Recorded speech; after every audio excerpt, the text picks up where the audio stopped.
pick up on it. I like where you're going with this. You pick up on it early and just gas them. And if you're wrong a couple times, oh well, federal damage. If you just get the most part of it, huh? Well, I don't know if you would necessarily have to gas them or just basically, try to reprogram them to understand that the thoughts that they're experiencing in this is not something that's normal, Yeah.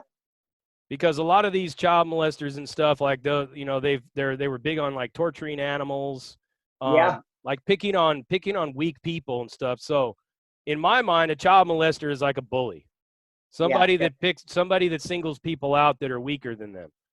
Definitely. So oftentimes a lot of bullies in life will, a lot of them have this leaning towards preying on people that are weaker than them, whether it be, abusing women, whether it be, I've seen drug dealers out there, man, that'll straight have sex with somebody's kids, in order to, they'll give, you got a single mother that she's all strung out on drugs. They'll give her a bunch of drugs to have sex with her kid. Sick motherfucker. I've heard of that a million times, but yeah, let's hear your side of that, man. I mean, what happened and what was the final outcome for this scumbag? Okay. I was 5 years old. I talked with my mom about it. We've only spoke about it a couple of times, but the other day she brought it up briefly. She said it was the day before Easter. I don't think it was the day before Easter because afterwards when we went to the police station, I had to pick out a photo lineup of the guy. And when I did, the cop gave me a sucker, and I'll never forget it. It was an orange jack-o'-lantern sucker. So let's say I had leftover Halloween candy he gave me at Easter. I mean, it kind of messed up. Or maybe it was Halloween. My mom got her holidays mixed up. In any event, bro, 5 years old at our apartments. And for those of you in Bakersfield, it's a Parkwood Apartments on Wyville Road, across from Southwest Bowling Lanes, bigger apartment complex. Apartments have like a back patio, and it faces that there's a park right there outside the patio. Next to the park, there's a bathroom, there's a swimming pool. So I was playing at the park. My mom's probably watching me. She's probably lackadaisical about it. And back in the day, didn't really feel like you had to worry about stuff back then. I guess it was happening, but I don't know. She's a good mom. She just wasn't maybe watching like she should. Anyway, there's a guy, early, mid-30s, Mexican, 5'8", 140 pounds, blue mechanic shirt with like a red name tag. And I'm playing at the park, and he's standing by the bathroom, by the pools. He starts like motioning me over for me to come over there. And in my gut, even at 5 years old, I'm like, this is not right. This ain't cool. Something's like definitely wrong. Like I'm not comfortable. But then I just obeyed. You're just supposed to be like he's telling you to go there, just go over there. He grabs me, pushed me in the bathroom. What was weird about it was really quiet. He didn't say nothing. I didn't say nothing. First, he just started like bombing on me. He had me by my hair, and he was like doing this number and slapping me and just tripping me the fuck out, bro. Then I kind of lose conscious. My shorts come off somehow, and he was hitting me, slapping my thighs and my butt cheeks, was hitting me when he still had hold of my hair. But like I said, my shorts, I don't know how my shorts came off. But I started peeing, and he got mad and pushed me back into the stall area. Then he sat on the commode, had me pushed up against the wall, still had hold of my hair, held hold of my chest, had me pushed over, and I just start booking my whammer, dude, manhandling. He start giving me oral. For a while, the grossest part about it, bro, it really grossed me out. It was worse than the oral was me having my hand on top of his head, dude, like this. That's how I was. And it was just fucking grossing me out, bro, to feel the top of his head, have to have my hands on it. That was even worse than like the oral, you know? Having to touch this motherfucker top of his head. So then I told him, I felt like I had to pay. I said I have to pee. Again, I don't know how long we're back there. I guess we'll ask. I have to pee. And I guess because I just got done peeing earlier when he was hitting me, he let me go and he told me to go to the urinal, which was right by the door. So I went, I just opened up. I really did have to pee. I wasn't really trying to take an escape. Like, I have to pee. I really did have to go. But since I was by the urinal, the door opened it and just went out crying, help, help. Then he came up running to me and got me by my shirt and tried to drag me off. And I think he was yelling at me for taking my shorts off. We have a neighbor, a black guy, who was a football player at BC College. And they were out looking for me. And he saw this dude dragging me. He just ran up, dude, gave him a what for? Boom! And just knocked us full. Cops came, dragged him off. He went to Tascadero. Then when he was going to court, too, the prosecutor told my mom he got booked. The county jail, he got all fucked up. And his lawyers told my mom, look, I told the, damn, you don't have to tell her that. What the fuck, you know? They're like, no, we want to tell her. And my mom's like, yeah, I want to know. Tell me about this motherfucker. So I guess the homeboys booked him, booked the shit out of him, which makes me feel good. Back then, they probably didn't have all the PC shit they have now. But yeah, so that happened, man. And Fuck, it was fucked up, bro. Just gave me real bad PTSD. So bad nightmares. Just fucked me up, man, for a long time. And then the sick part about it is that guy's probably, you know, he's probably a heavy duty, popular guy on the S&Y yard somewhere. Probably. I mean, Sicko. I think he's fucking dead somewhere. and people wonder why, like, people like me and you can't see ourselves going to some freaking S&Y yard. No. I mean, how can you program with those people? How can you? How can you not kill them? It's just like, well, I'm worried about my own time. I want to get out to my own family. It's like, how could you live that close to somebody that has harmed somebody's fucking children, man? It's like, to me, I don't get it. I don't understand it. In the feds, right? They don't really have, I mean, they have sex offender programs, but that doesn't necessarily mean that every sex offender is going to go to said program. Right. It all really depends.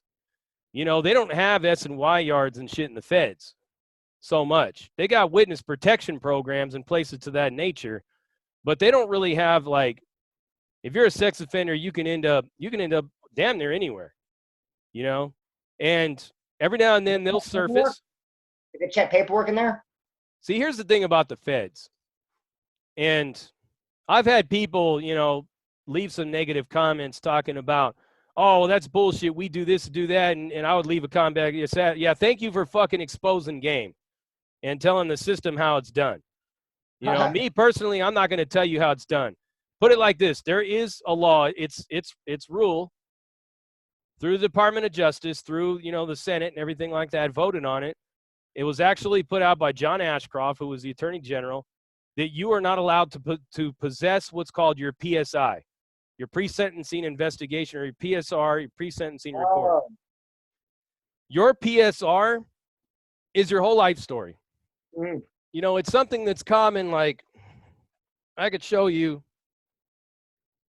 I have my PSR around here somewhere.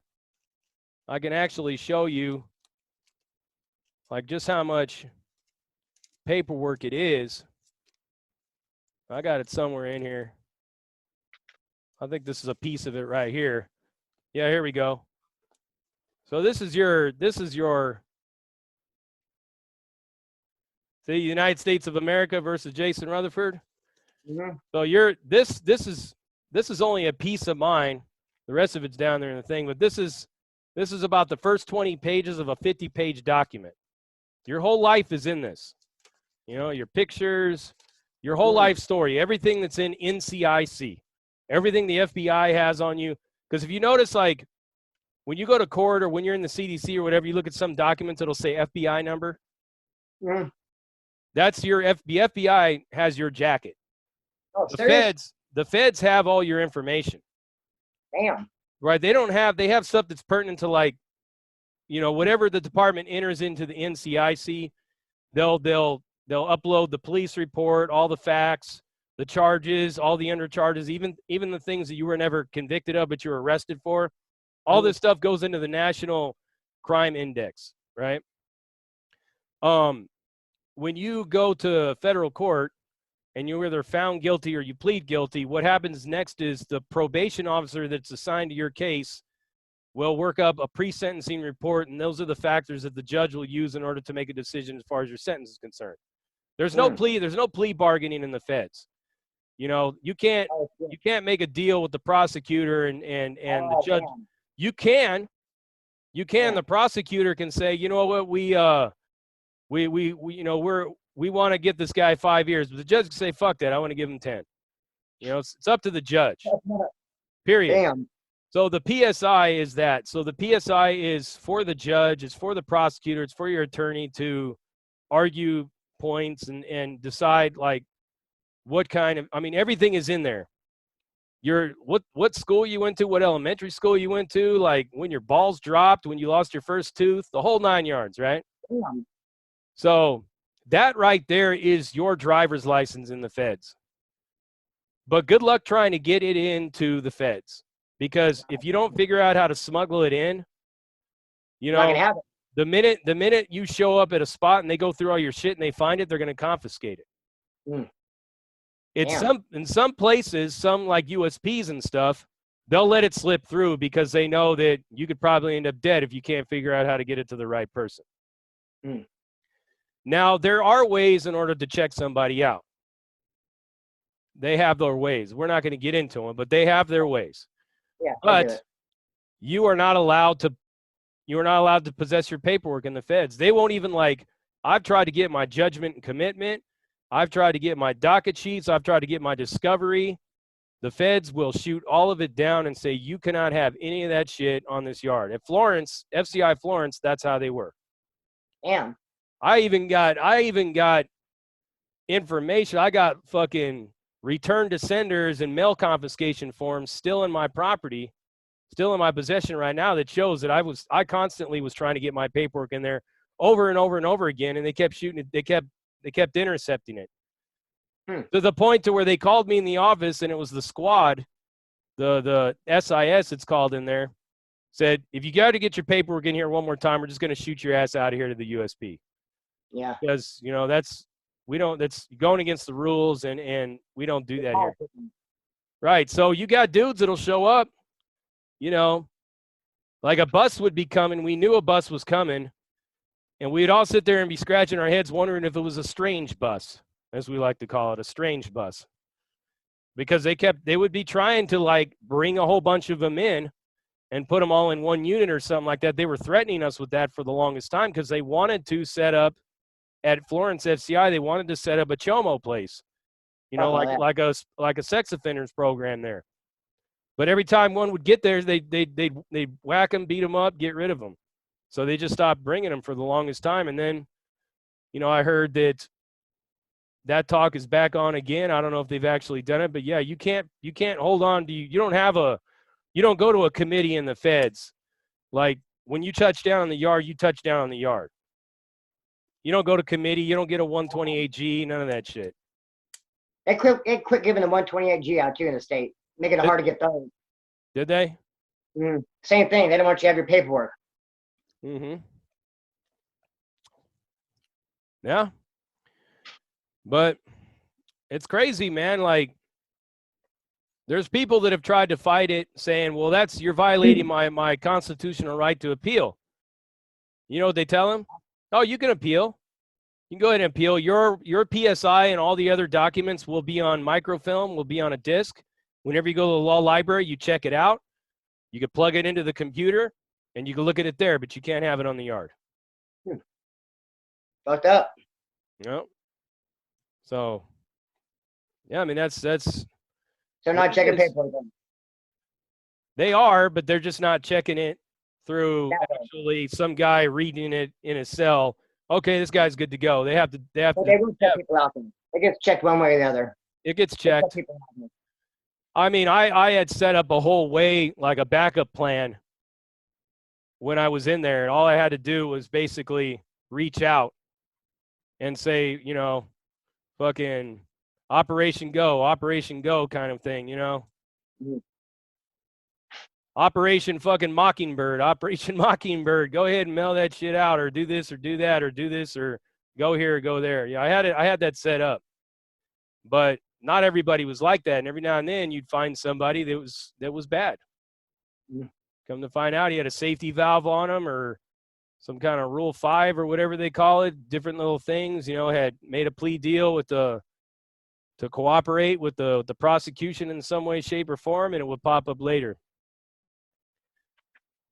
They would let you get a certain kind of document that could figure out exactly what transpired at the process of your court. You can actually go on certain websites and look at that. So they were able to check people out. Yeah. But some cars weren't doing that. Mm. And you see, next thing you know, you see something happen on the compound, and you come to find out later that dude was all bad, and the guy he snitched on showed up at the yard. Oh, yeah. I've seen that too. That's awesome. I like when that happens. Yeah. This is crazy, man. Crazy. So what's on the horizon for prison POV? Shit. I'm not sure, man. I'm the type of dude I take it one day at a time. I did, though. I'm going to start school for my Class A license in the fall, they said. got approved by something pretty cool through the Department of Rehabilitation. Usually, in order to go through them, you have to have like a missing a leg, or they're trying to integrate you back in the workplace. You know, need rehabilitation or whatever. Usually, you have to be under a doctor's care. Since I'm on methadone, you know, it's not really what it's for, but I kind of slid through the cracks. You're like, okay, well, we get it. You're under doctor's care for methadone. It's not what we mean by doctor care. They want like fucking physical therapy type motherfuckers, but like I'm under doctor's care. So I said, all right, fuck it. What do you want to do? And I said, Class A, I guess. Have they ever put you on like triple CMS or anything? No. I tried to get on that so that I would not go to Arizona, COCF, out-of-state transfer from Soledad. But then they quit doing it because everybody was doing it. That's the only way to not go. So everyone signed up real quick, and they let you meet the counselor, and she shot me down. So the next step was suicide watch, which I wasn't going to do all that. Yeah. But no, never triple CMS. Yeah. I'll be taking them now. I'll take yours on me, take someone else's. I was on them. Not mine. I'll give you 2 suits, homie. Shoots that pill, fool. Snorting that fucking Wellbutrin, huh? All day, bro. Yes. Wellbutrin and Seroquel, huh? Yeah. Yeah, I remember one time somebody gave me a Seroquel, and I'll never forget that experience. It was like, I was at Wasco, you know, and it's boring as fuck in there. When you're trapped in a cell on D-Yard or something like that, and you're just fucking bored out of your goddamn mind, you know, and then somebody had gotten a Seroquel from some way, somehow, and homie's like, hey, man, you want to take this? And I just popped the whole thing in my mouth and ended up like, you know, we can't sleep all day long. So you got to be up, man. I'm just like sitting there in the cell, like holding onto the wall, just like that, praying to God that night will hurry up and call. They'll do the shutdown, and I could just like roll out my mattress and go to bed. I never did it again, but I used to have this celly, man. He used to snort them Wellbutrins all day long. Yep, I've been there, done that. He'd just be he'd be sitting in there with his pencils drawn. Yeah. Yeah, you know what I'm saying? But that's crazy, man. And triple CMS. I you know what? I knew a lot of dudes that were trying to get on triple CMS because they were trying to get SSI when they got out. Yeah. I used to always tell them, why don't you just get a fucking job, you lazy bastard? Yeah. Why do you want to get some I've seen people get in trouble for this triple CMS on D-Yard to go talk to the psych doctor, and you're in there just you and the doctor, the door shut, they start tripping on fools. Like, we don't want you going in there talking to the doctor. It's, you know, they start making it, can't be on them. So I've seen some shit happen over that. Yeah, you know what I've seen, man, is these people that try to get on triple CMS or EOP or whatever like that. Next thing you know, booyah, you're on high services parole, high control parole. They're like, well, what do you mean I'm on high control parole? Well, you're in that job, man. I mean, what the fuck do you expect them to do? You know, I'm not corrupt. I'm not, man. I mean, well, you know what? Whatever it was you told them in that fucking orientation with the psych, they classified you as a Looney Tune enough to basically be on high control. So I hope that helps you get your check that you've been wanting to get. Yeah. Yeah. Damn. Yeah, dude got his SSI like half-ass approved. And then next thing you know, he gets his conditions sent to him by the counselor, and he's like, hey, man, well, what's all this shit? And like papers and papers of conditions. I'm like, oh, dude, you're on high control. Fuck, man. I've been on high control parole like almost every single time except for my first, 2 terms? They put me on high control every time after that because of all the shit that I was involved in there. Mm-hmm. I'm not sure if I was on high control, but I absconded every time. Priority. No, I was on high control, man.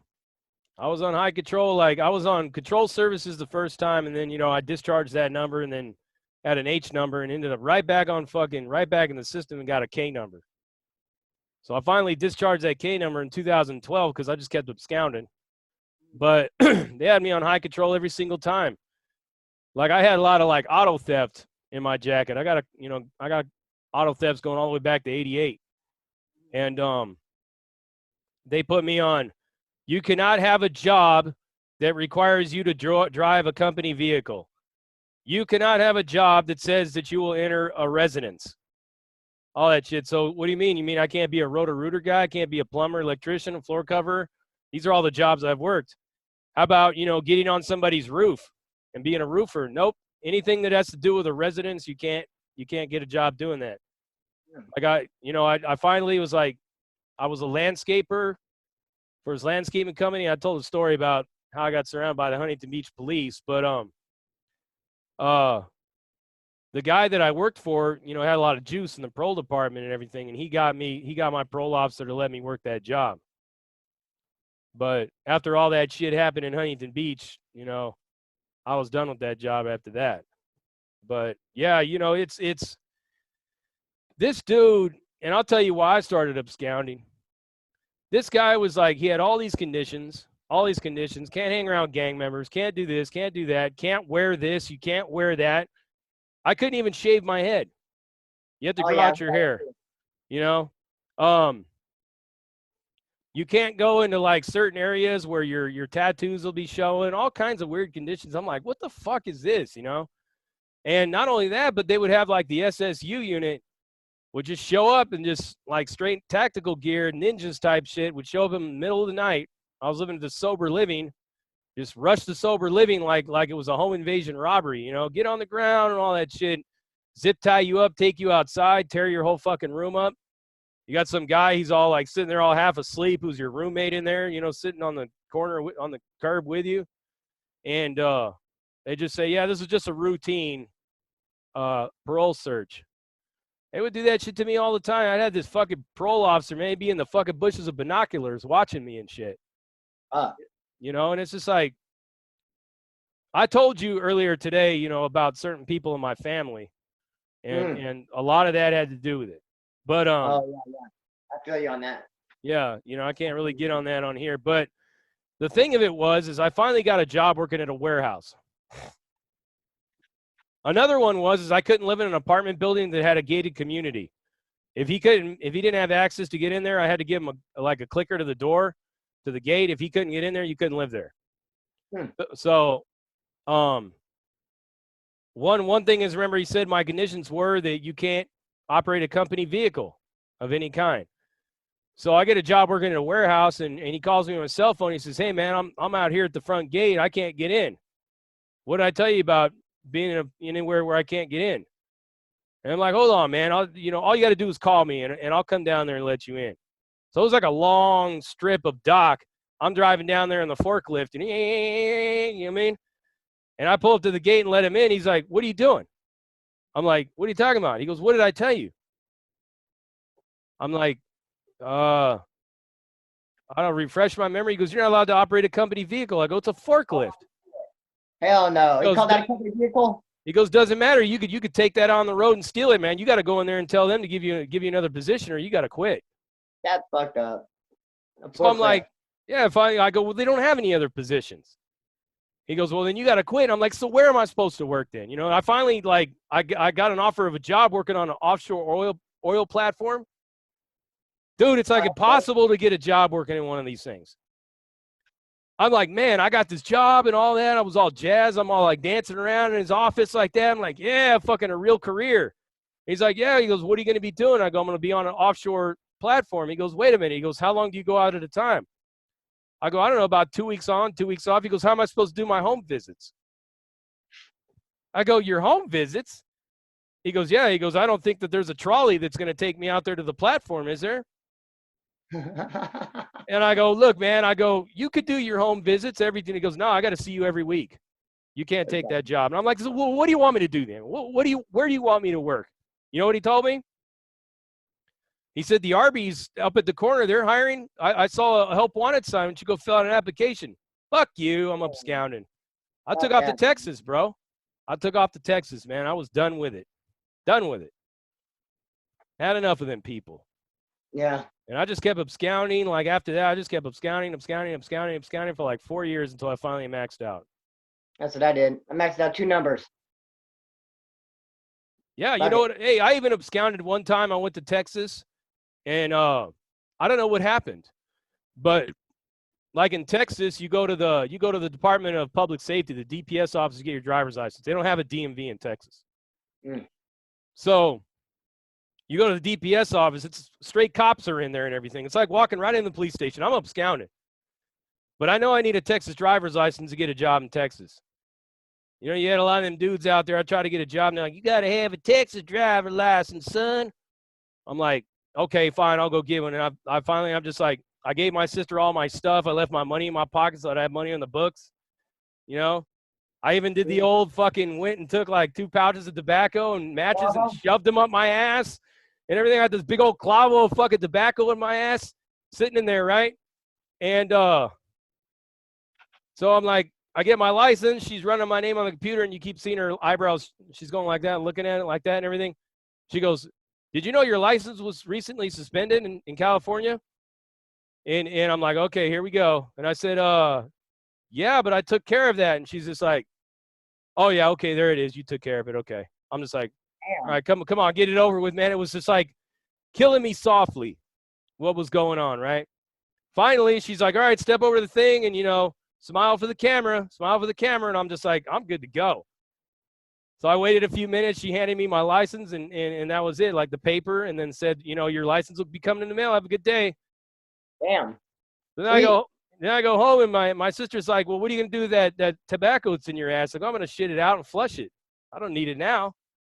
No, I need that for. Yeah, like I'm all happy. I'm like, yeah, I got my Texas license. I'm good to go. Get a job, go to college, all this shit.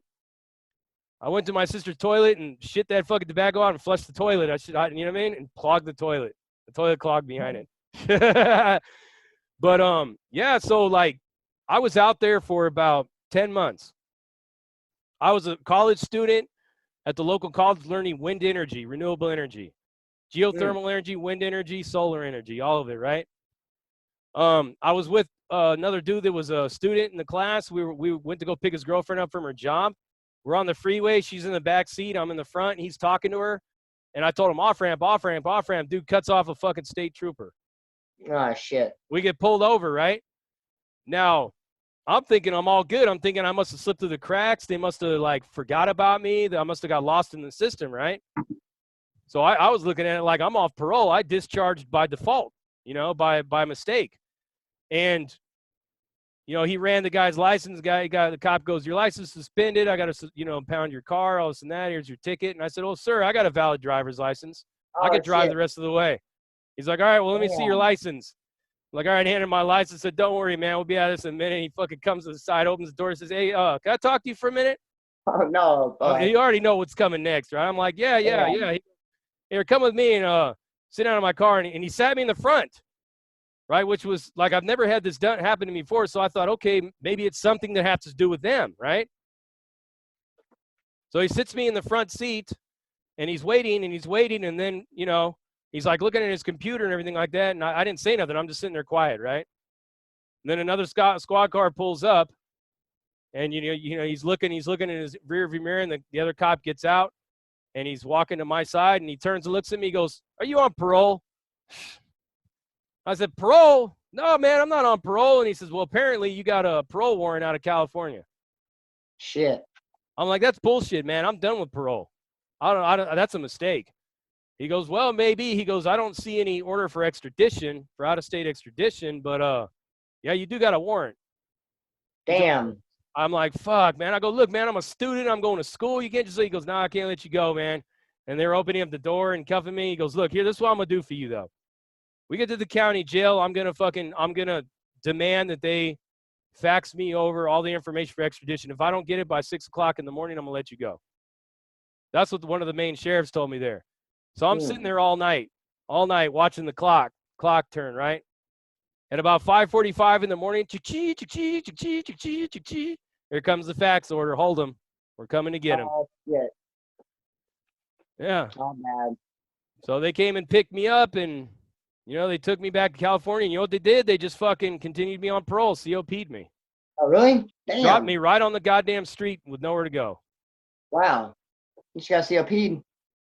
Yeah, but you know what? I got kicked from college because of the process, like going through everything like that, like, and then sitting in California and, you know, wondering like where I'm going to go, where I'm going to live.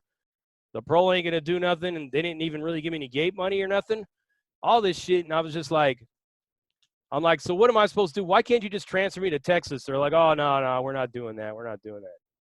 So I just left again. Fuck it. Okay. Yeah, by the time I got back there, you know, the college had dropped me because the kid that was with me, you went back and told him I got arrested. So they dropped me from the program. What a dipshit. Yeah. Rest is history, man. Back and forth, absconding. They came and got me again, and they put me in that ICDP program, in custody drug treatment program. Oh, you guys have that too? Yeah. The bad thing about ICDTP is it's all dead time until you get it from screening. So you get arrested, you wait like 2 weeks for screening, and they come see you, give you ICDTP. That was dead time. And then your time starts 60 days, and then you do your 60 days right there in county jail, and it's 30 days in a home. I did it twice, but both times went to the home and fucking peace. Yeah. I'm out of here. Yeah, man. ICDTP. No. Pretty cool though, bro. At least you're in county jail. You get to use the phone and get store. You don't have to go to reception. The way I was able to get it is I have a couple of like possession charges, but I tested dirty on one of my piss tests and parole. So they don't care here. I was absconding and had a knife on me, and they gave it to me. Yeah. I know, that was kind of weird. I said I had the knife because I was spun out. Why else would I have a knife? Give me the fucking program. No, but I had just left it, just failed it. So I figured, give them up to me again. Do they still have it? No, they don't. As far as I know, no, they did not. No, it's weird where they had it though. In our county jail, a place called Max Mead. They had these 4 little dorms, like 30-man dorms. That's where they would have the ICDTP. No, there's 8 of them. Anyways, there was a boat that came from some Asian country. It's back in the 90s. And they got confiscated off the coast of California somehow, a couple of these boats. And they snatched them up through Kern County Jail. And they were there for like 5 years, dude, stuck in these dorms in Max Mead, where we eventually ended up doing the ICTP at.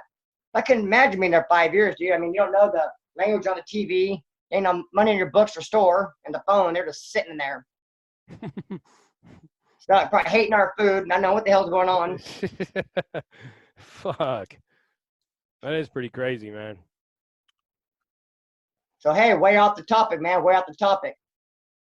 The guy, Floyd or whatever, sorry, I don't know his name. Was he murdered? I think he did a video. Did you do a video on it? Did you cover it?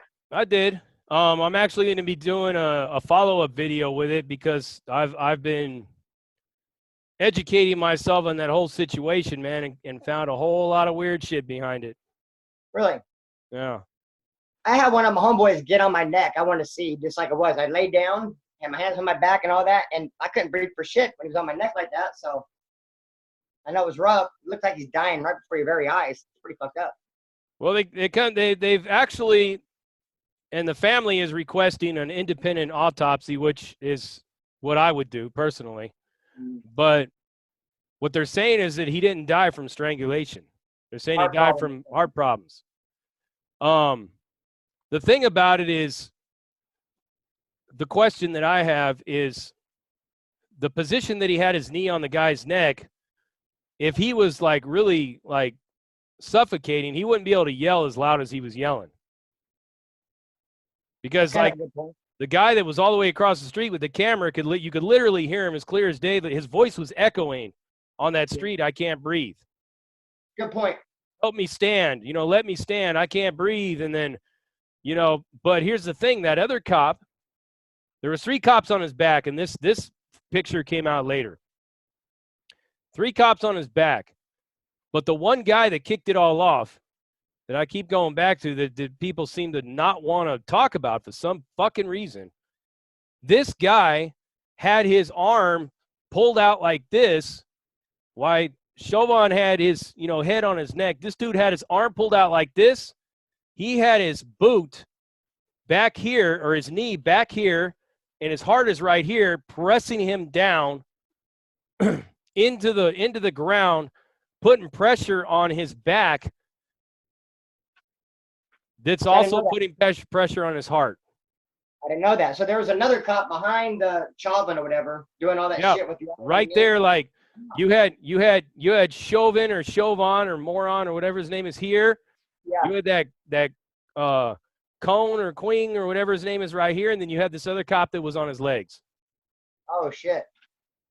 Damn, that makes me claustrophobic just hearing about it. Like, get the fuck off, man. Shit. But the guy that was on his back, he was using like an Israeli Mossad tactic of like, it's like a slow kill, torture kill to Damn. stop your heart. Because you're putting Wow. so much pressure, like your lungs, and that's why. If you ever wondered why a doctor will listen to your heart on your back and stuff, and listen to your lungs and everything, they'll put that stethoscope on your back, Right. to listen to your lungs, to listen to your heart and all that stuff like that. But all that pressure that's going on that spot is almost like it's restricting. It's like pushing on your lung, and your lung is pushing on your heart. It's slowing down your oxygen intake, and at the same time, for that one lung, it's putting pressure on your heart.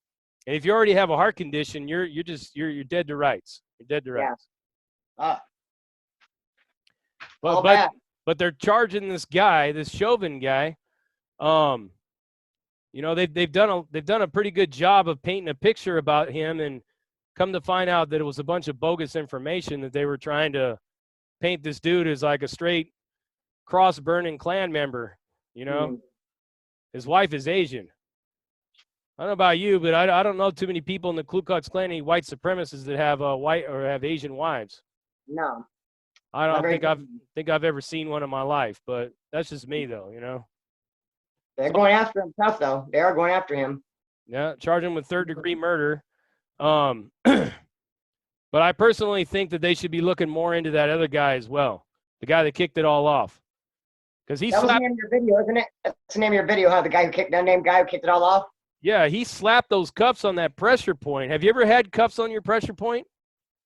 I've had cuffs on where it hurt like a motherfucker. Is that what it was? Yeah, your pressure point.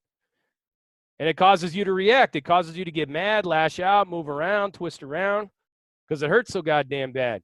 And people don't realize that this is an old school tactic they use. They'll slap them on and you'll start resisting. And they're like, stop resisting, stop resisting. It's not that you're resisting. It's just you're in so much fucking pain. Can't help it, huh? You can't help but to fucking resist. To me. Yeah. Man. Pretty crazy. Have to see what happens. Well, I think they'll convict the Chauvin guy. They'll probably give the other three guys a slap on the wrist or a lesser charge. That one guy, he's basically going to get away with murder because he had his knee straight on that part of the back that was putting pressure on that heart. Yeah, damn, dude. Crazy, man. Yeah, because you could dogpile somebody and you could stop their heart. Just because, all the pressure that's on it, your heart starts beating really fast from panic and everything, and just stops. Crazy.